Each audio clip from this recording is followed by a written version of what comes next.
You're on the Bible Forum. I'm Warren Sprouse. We're here every Sunday night from 8 to 10 p.m. Eastern. Come live, get in the chat room. You never know. Did you watch what was called the Democrat National Convention? The Republicans aren't planning anything much better. Although with a Hollywood mogul as president, we might just be surprised. Democrats are running against a Republican candidate that was awarded the Ellis Island Medal of Honor in 1986. A medal that embodies the spirit of America in celebration of patriotism, tolerance, brotherhood, and diversity. End of quote. He received the award at the same time as Rosa Parks and Muhammad Ali. His name? Donald Trump. On the other side of the aisle is a hopeful Joe Biden. Speaking of federal busing of children to integrate schools in the 1970s, he said, quote, "Unless we do something about this, my children are going to grow up in a jungle, the jungle being a racial jungle." End of quote. One of these candidates served in the White House during an administration that gave the most money to historically black colleges and universities. That person? Donald Trump. One of the candidates in 2007 described Barack Obama as the first mainstream African American who is articulate, bright, clean, and a nice-looking guy. Yeah, that was Joe Biden. One of the candidates advanced policies that led to the lowest unemployment rate ever recorded among African Americans and Latinos. That would be Donald Trump. One of the candidates told a popular African American podcast host that if he had not decided to vote for him, then you ain't black. That was Joe Biden.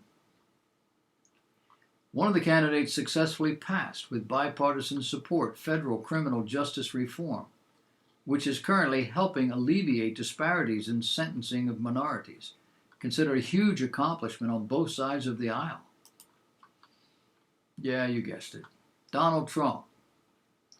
During an interview with minority journalists, one of the candidates said, "Well, you all know, but most people don't know, unlike the African American community, with notable exceptions, the Latino community is an incredibly diverse community with incredibly different attitudes about different things." That was Joe Biden.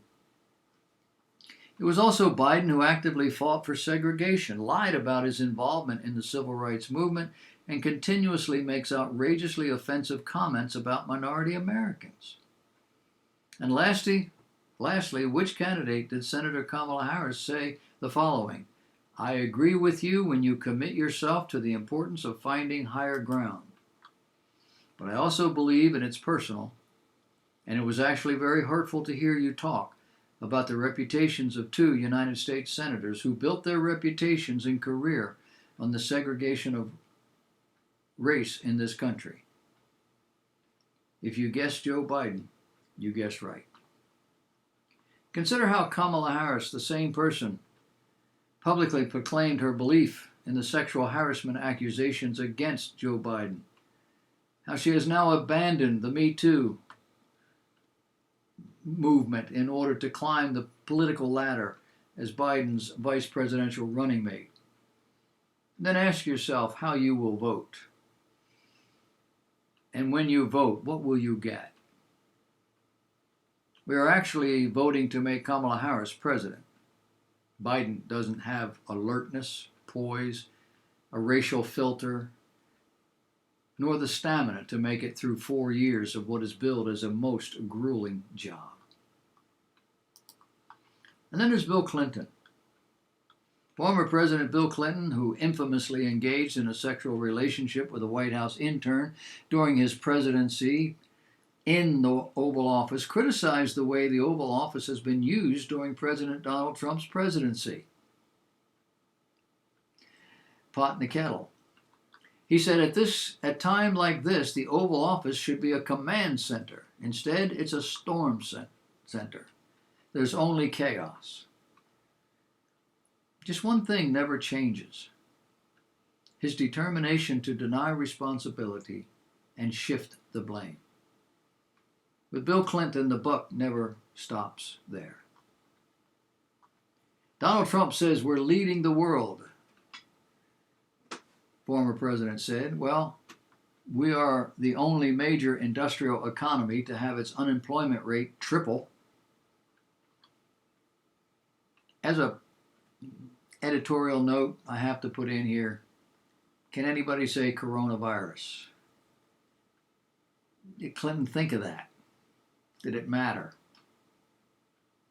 And before coronavirus, virtually every single American who is able to work, willing to work, was working. Our unemployment rate at the beginning of the pandemic was 3%. Nobody has ever heard of that before. Maybe in wartime. Certainly no other time. These are the differences. These are the issues. We're all going to vote on it.